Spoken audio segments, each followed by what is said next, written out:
You know, something you can do in this hot weather is swim. And Courtney's out at the YMCA pool learning a little more about that. Courtney? Thank you, Steve. We're at the YMCA this morning. I'm here with Cindy Platt, who is a wellness and health and wellness instructor director here.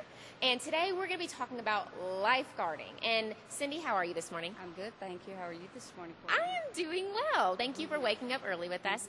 Today we're going to have three topics that we're really going to pinpoint. We're going to be talking about how to identify a distressed swimmer, the preventions.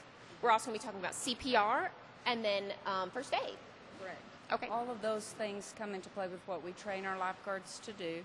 May is National Water Safety Month. Okay. And so we take this time of the month to emphasize not only to the lifeguard staff, water safety is something they do every day, but to other people who might have pools or want some more information about water safety. So we'll talk on a little of those things a little bit later. Okay, Cindy, thank you so much. When we come back, we're going to be learning the ins and outs of lifeguarding. I'm excited. I'm a little nervous, too. Okay, yeah, we probably will. Back to you, Meredith. All right, Courtney, thank you so much. Welcome back. I'm here at the YMCA, and with me is Cindy Platt, who is the wellness and health, I can't say this, health and wellness director here. It's a big word. It is. And it's a fluffy word. I'm not good with fluffy words. Okay, and so right now we're going to be learning about the prevention and how to recognize a distressed swimmer, correct? Well, part of water safety is prevention, because if you create layers of protection, then the lifeguards are less likely to need to go in for the rescue. That's where you've already got a swimmer that's in trouble. So what we try to do is create an environment where there isn't a troubled swimmer. That's the first thing that we try to do. We have ropes, we have ladders, we have locks on our doors, we have rules. We do a lot of those kinds of things. So the lifeguards will blow their whistle a lot. They're blowing their whistle because they have rules to enforce, and those rules are used to protect people from incidents and try to minimize those incidents.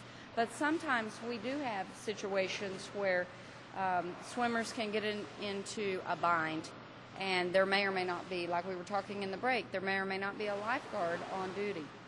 Lifeguards are trained to go in and rescue regardless of where the victim is, what kind of state of the swimmer. Okay. But at home pools and other things, you have to have some techniques to do. Okay. So Kate's going to demonstrate what a distressed swimmer might look like. All right, go ahead, Kate. A distressed swimmer. A distressed swimmer is going to kind of be bobbing up and down. They're going to be waving and trying to get up to the top, get the air. So as a parent or a friend, what we would do is we call it reach and throw, don't go. We just toss them something so that they would, because now I've not put myself in jeopardy. Right. If a lifeguard would be trained to jump in there and come with a front approach, okay? But one thing you need to remember is if you do decide to go in to swim to where they're at, you need to always swim straight, arms straight. It's kind of like that. Well, Cindy, let me pause you really quick. We're going to continue this because we have a lot of content to cover. But we're going to toss right back to you, Steve Curtis, on that weather, and we're going to be right back talking about this. Stay tuned. Thank you, Courtney. If you've ever seen a distressed weatherman, it's much the same, kind of like that. You know, a lot of folks with this heat may want to go out and swim. And Courtney's joining us live with some safety tips about that. Courtney?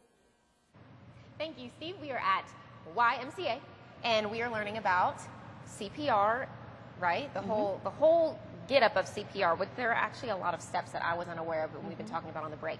So, Cindy, take us through all of the steps when you take a body out of the water and start to try to revitalize those organs. Regardless of where you are, if a drowning occurs, you want to definitely start CPR. If you're in a facility where there's lifeguard staff or an AD, you want to get the AD. Okay. Make sure you dry off the victim before and cut all the clothes before you attach the AD. Okay. But in this situation, we're going to assume we were at home. So if we were at home, we're going to extract the individual out of the water as safely as possible. Extracted individual. We're going to place our knees up against the base of the body. We're going to put the heel of our hand out. Each one is different. So for a child, it's a single hand between the nipple lines. Okay, so this is a child, and that's an adult. Adult is 2 hands. Okay.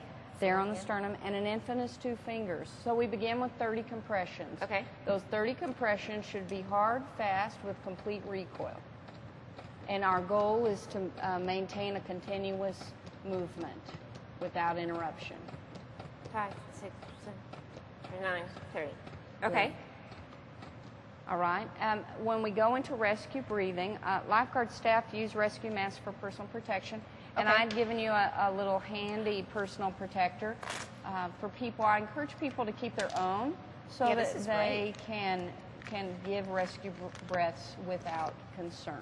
Okay, so just fits in their mouth, this little pass part. And this is great for, you were talking about, you know, if you're in Walmart and there's somebody that needs CPR and this You're is a great still able to help them. So you'll pinch the nose, place your hand on the forehead, and push the forehead back. Yes. So use the same hand here to pinch the nose. Oh. And then open the airway. Use the opposite hand on the jawline there. Okay. Good. Just don't compress the tongue right up under here, and then you'll give 2 breaths. So be sure and inhale between breaths. Like this? And then inhale. Is it stomach going up? And inhale. You look through the corner of your eye to watch the chest visibly rise, and that's the amount of air you would give. The amount of air is going to be different for each person because we're not going to overinflate the lung. Okay. Then we go back to 30 compressions. So it's the same for all 3 victims, 30 compressions, 2 rescue breaths. Okay. Cindy, thank you so much. We're going to need to take a short break, but when we come back, we're going to be talking about first aid, and that's really important because that's where most accidents happen when you're at a pool rather than drowning. It's still likely, but this is something that happens almost every day. So we're going to toss back to you guys. Stay tuned, and we're going to be right back. All right, Courtney, thank you so much. Do you ever go swimming summertime? Once in a while? Yeah, I need a few weeks on that, but yes. Yeah. Okay, well, Courtney's get live out the YMCA pool with a little more about safety tips today. Courtney? Thank you, Steve. We're here at the YMCA, and we're going to be learning about first aid. Okay, we have victims. All right, so Cindy, show us what to do when we have an injured person. Well, we're assuming that this individual has some excessive bleeding. First thing we're going to do is take that sterile pad and apply it pressure. We've asked them to apply pressure over their wound. You're going to apply pressure with your hand flat. Good, good. Then you're going to begin to use the gauze. This one, let me help you there. Use the gauze here, pulling it out of the package, and start the process of wrapping it around. I'll let you. Poor Kate. I'm sorry. And while you're doing this, you definitely want to take a little time to reassure them and make sure they It'll know be okay, Kate. that they're I got you. being tended to I'll properly. take good care of you. Anytime you work with individuals who have blood, you always want to wear gloves, personal protective barrier. Right. And then when we finish up here, I'll let you hold this. When we finish up here, you can rip this and tie it into a little knot right over the wound. That just indicates where the wound is, especially if she's going to need medical attention afterwards. Perfect. And it also applies a little bit of pressure. Okay, and this is Now, when we that's- take these, go ahead. when we're done, did you get wrapped up? Just rip it there. Rip it. I'm going to help them just. Here. Okay, and this is something that's really important because these kind of injuries happen more than drowning. More than drowning. Absolutely, You have they're injuries very that from common. slipping and sliding and scraping. Okay, but demonstrate how we are going to pinch these off. So when the gloves are soiled, you're going to grab them in the middle.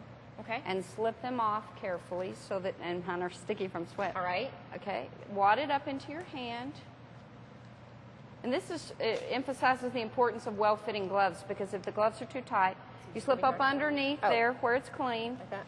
and you wad everything from the inside out and dispose it in a biohazard bag if available. All right, Cindy, we appreciate you being here and all of you guys for demonstrating things. Okay, and it's Lisa, important to Cameron. remember that lifeguards are here to help and protect, but not to babysit. So make sure when you have babysitters and parents, just watch over your kids to prevent drowning and injury. So if you want to go live with Courtney Anderson, make sure to check out my Facebook page, Pro News 7's Courtney Anderson, or email me at canderson@kvii.com. We're going to take a quick break, and we'll be right back. Keep watching Daybreak.